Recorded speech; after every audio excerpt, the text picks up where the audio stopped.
Então, boa tarde, meu nome é Leia, sou coordenadora da CIDOT, do Hospital Regional. Então, para conversar, falar um pouquinho sobre como que é essa situação hoje na nossa realidade enquanto instituição, como que isso acontece. Nós já tivemos 9 doações de órgãos, são 6 anos de funcionamento do hospital, 5 anos que a gente trabalha com isso. Então, digo para vocês que é um trabalho de formiguinha diariamente, em que a gente precisa, em primeiro lugar, acolher a família, conhecer a história da família, né? Porque antes disso, antes de a gente falar em doação de órgãos, a gente está falando de morte, né? Para mim, ter uma doação de órgãos, eu preciso de uma pessoa que esteja com morte encefálica, senão isso não é possível, né? Na nossa instituição, a gente trabalha com o paciente em morte encefálica, que é das possíveis, das pessoas que podem doar, né? As situações que pode ter a doação. Ou a gente tem o doador vivo também, que posso estar falando em um segundo momento. Então, para que a gente tenha esse doador em morte encefálica, precisa ter um acidente, né, que leve uma lesão, né, isso para entender como que é essa situação de números de doadores. Então tudo vai depender disso. A gente tem acidentes, tem e AVC, né, ou derrame, como as pessoas mais conhecem, né. Quando tem uma situação de gravidade, então o paciente pode estar evoluindo para morte encefálica. Aí, a partir disso, então, é que a gente começa o acolhimento com a família, uma conversa diária, tentando fazer com que a família entenda o que está acontecendo, né? Acolhe da melhor forma. Para isso, a gente conta com a psicóloga, a gente conta com o assistente social, um médico, um enfermeiro.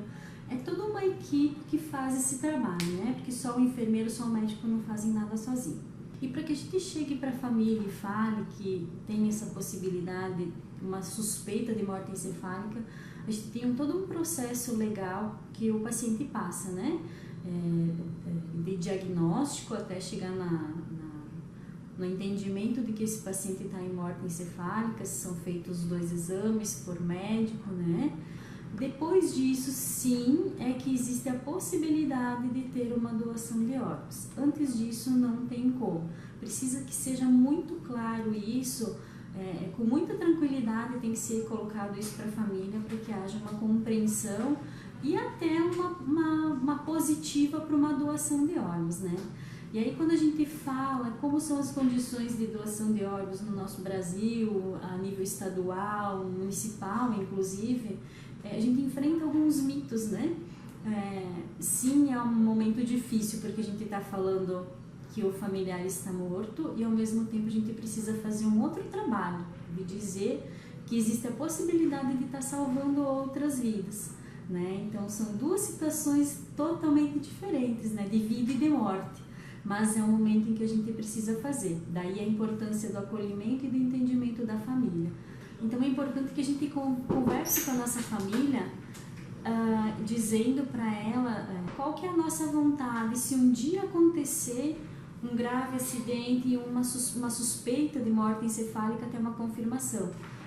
É a gente que vai dizer se quer ser doador de órgãos ou não.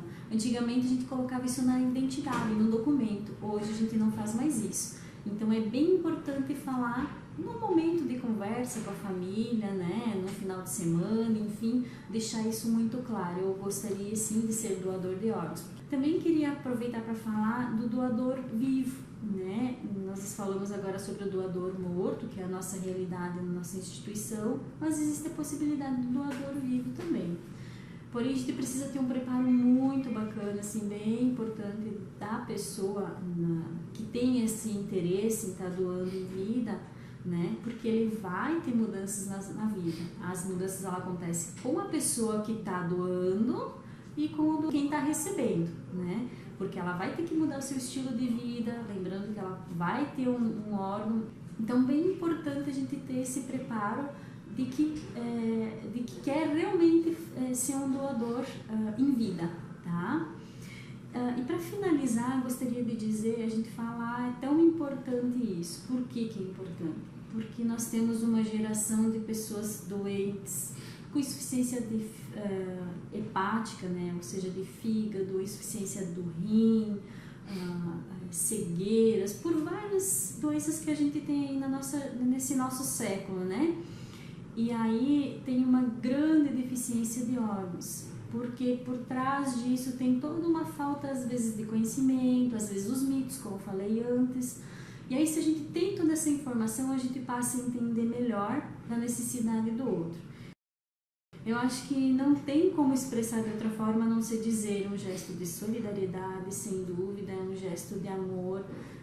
Como eu expliquei no primeiro momento, é um momento difícil de se fazer, não é nada fácil, né? Pra gente que fala, que trata disso, parece simples, mas não é, é complexo. Mas de coração a gente pede assim, conversa com a sua família, coloque esse sentimento, essa vontade de ser solidário, de ajudar, que isso faz um bem danado pra gente também, né? Acho que a gente fazer isso não tem preço. Nós tivemos 9 doações já aqui no nosso hospital e as pessoas, as famílias com quem a gente conversa depois, eles dizem que isso dá uma certa tranquilidade, paz, poder fazer esse gesto de carinho, de amor, né? Então, deixe isso claro para a sua família. Muito obrigada.